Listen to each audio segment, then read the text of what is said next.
Assalamualaikum warahmatullahi wabarakatuh.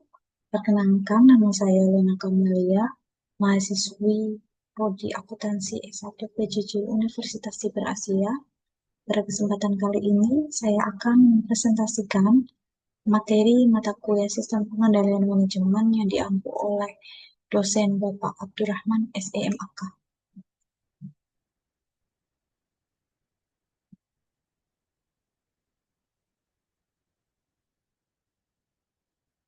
Saya izin untuk share screen. Materi yang akan saya paparkan adalah implementasi sistem pengendalian manajemen untuk peningkatan efisiensi distribusi energi pada PLN unit induk distribusi Jawa Tengah dan DIY.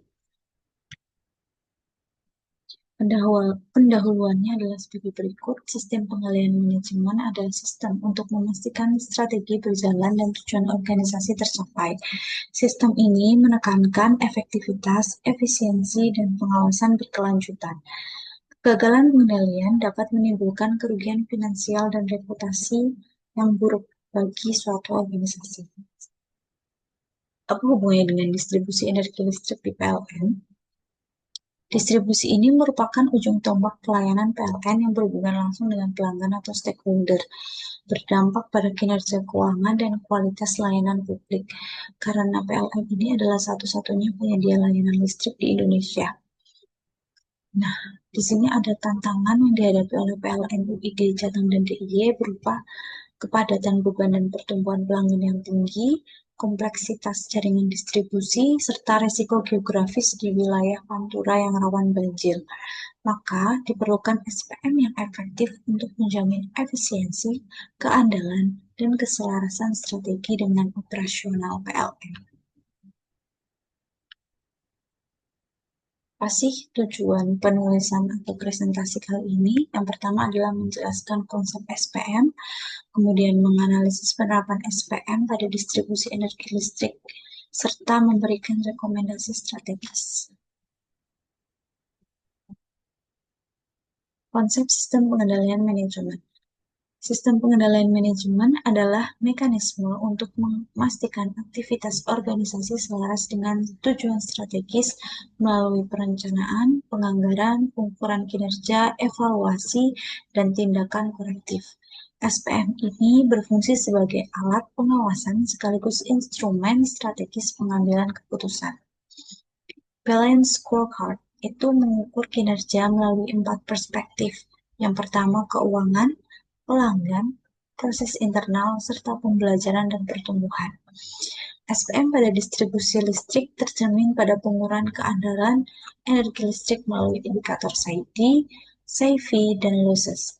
Pada PLN IU di Jawa Tengah dan DIY ini, implementasinya meliputi pemeliharaan preventif, modernisasi jaringan, integrasi SCADA dan AMI, serta penerapan condition-based maintenance untuk menjaga efisiensi dan keandalan layanan.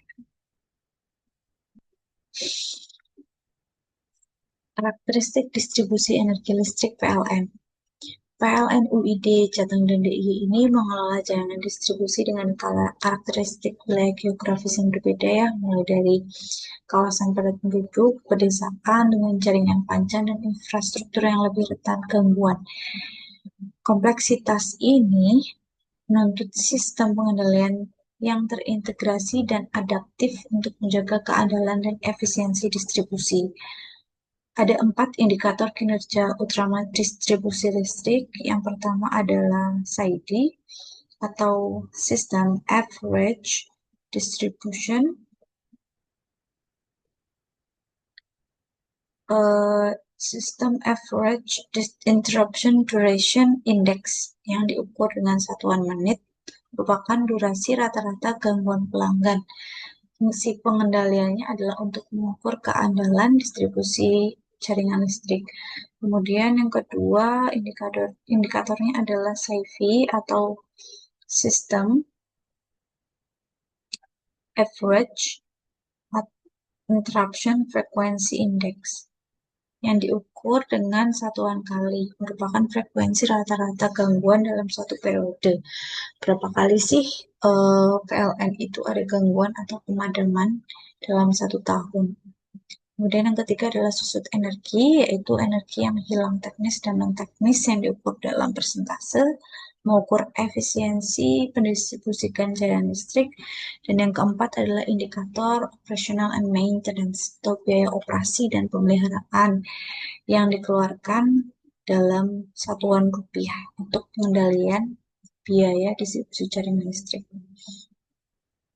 Penerapan teknologi seperti SCADA atau Supervisory Control and Data Acquisition, AMI, dan pendekatan Condition-Based Maintenance atau CBM mendukung monitoring real-time serta pengurangan gangguan dan susut energi secara berkelanjutan. Implementasi SPM di PLNU di Jateng dan DIY dilakukan melalui Balance Scorecard atau BSC yang mencakup perencanaan strategis, penganggaran, KPI, dan pelaporan periodik untuk menyelaraskan operasi distribusi dengan tujuan nasional keadaan listrik. Implementasi melibatkan pengukuran dengan 4 indikator utama tadi, dengan evaluasi bulanan untuk koreksi operasional di wilayah urban dan rural. Proses ini didukung oleh SCADA untuk monitoring real time, memastikan respon cepat terhadap gangguan di jaringan panjang Jawa Tengah dan DIY. Kita mengetahui bahwa manajemen dari PLN sendiri itu ada beberapa tingkatan kantor ya. Ada ULP, ULP ini unit layanan pelanggan, kemudian naik lagi ke UP3, di mana di base-base dari unit-unit tersebut itu ada yang bertanggung jawab tentang manajemen distribusi jaringan listrik. Jadi jika terhadap ada gangguan atau pemeliharaan itu sudah dihandle atau dipegang oleh masing-masing personel yang bertanggung jawab terhadap pekerjaan distribusi jaringan listrik tersebut. Sini ada 4 komponen SPM yang diimplementasikan di PLNU di Jateng dan DIY. Yang pertama perencanaan dan penganggaran. Alokasi anggaran modernisasi jaringan berdasarkan tren KPI tahunan, kemudian pengurangan KPI dengan 4 indikator ya, per UP3 misal di Jawa Tengah itu ada UP3 Semarang, Yogyakarta, Cilacap. Kemudian evaluasi dan pelaporan dashboard BSC bulanan untuk perspektif keuangan, pelanggan dan proses bisnisnya, kemudian koreksi CBM dan AMI untuk antisipasi gangguan di pedesaan ya, wilayah-wilayah pedesaan.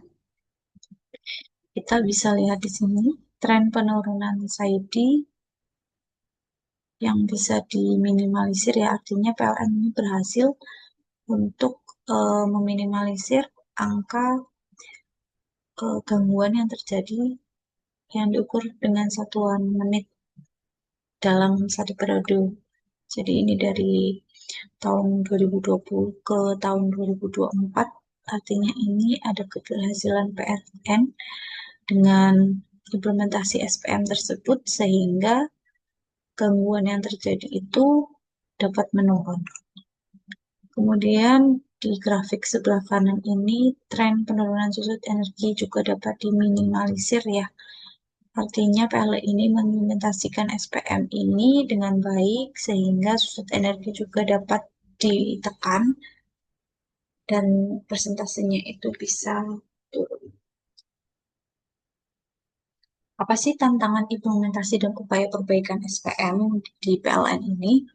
Tantangan utamanya adalah keterbatasan integrasi data, kompleksitas jaringan, serta resistensi terhadap perubahan.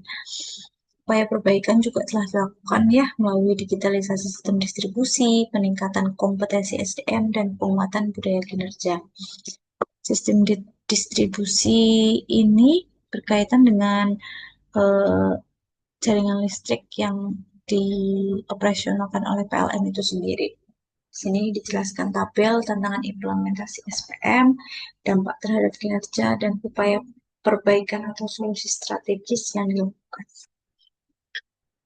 Tantangan yang pertama adalah ketidaksinkronan data operasional. Dampaknya itu mengakibatkan KPI tidak akurat, pengambilan keputusan menjadi kurang tepat. Perbaikannya adalah dengan integrasi sistem melalui data warehouse terpusat dan standarisasi pelaporan digital. Kemudian tantangan yang kedua adalah ketergantungan pada corrective maintenance. Dampaknya itu SAIDI, SAIFI-nya tinggi. Jadi gangguan di pelanggan itu tinggi biaya operasional dan maintenance-nya jadi meningkat karena banyaknya gangguan tersebut ya.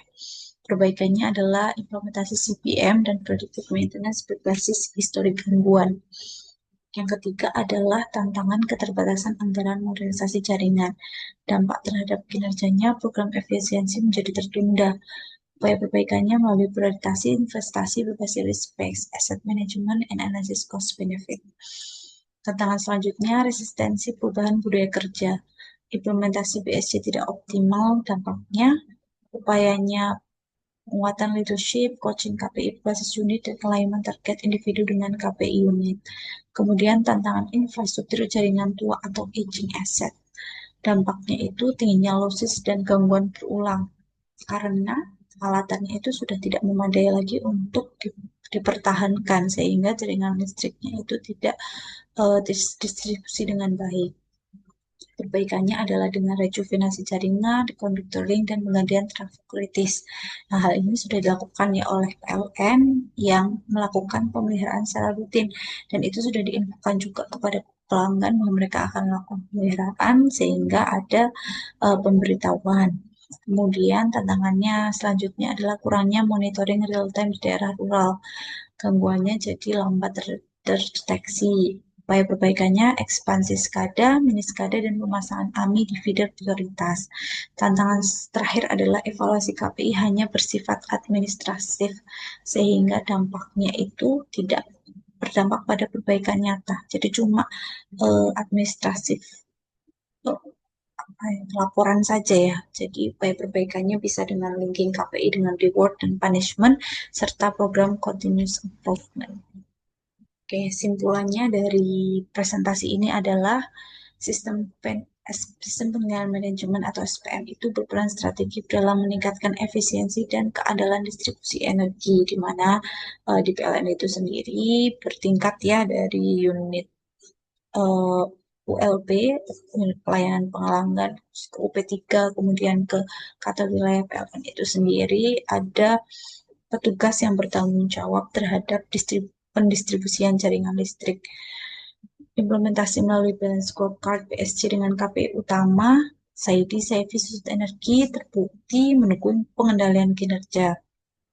Kemudian integrasi teknologi SCADA dan AMI mempercepat respon gangguan dan meningkatkan akurasi monitoring. Tren penurunan SAIDI dan susut energi menunjukkan efektivitas penerapan SPM pada PLN, IUD, Jateng, dan DIY. Untuk sarannya adalah mungkin di PLN itu sendiri perlu memperkuat integrasi sistem digital dan dashboard berbasis data real time, meningkatkan kompetensi SDM dalam analitik dan manajemen risiko dengan pelatihan atau diklat, kemudian mengembangkan pemeliharaan berbasis kondisi CPM dan risk-based asset management, dan menerapkan continuous improvement untuk menjaga keberlanjutan efisiensi dan kualitas layanan, sehingga gangguan dan pemadaman yang terjadi itu dapat meminimalisir ya, dapat ditekan dan zero complaint. Oke, baik, terima kasih. Itu yang bisa dapat saya sampaikan pada kesempatan kali ini. Apabila ada kesalahan dalam penyampaian, saya mohon maaf. Wassalamualaikum warahmatullahi wabarakatuh.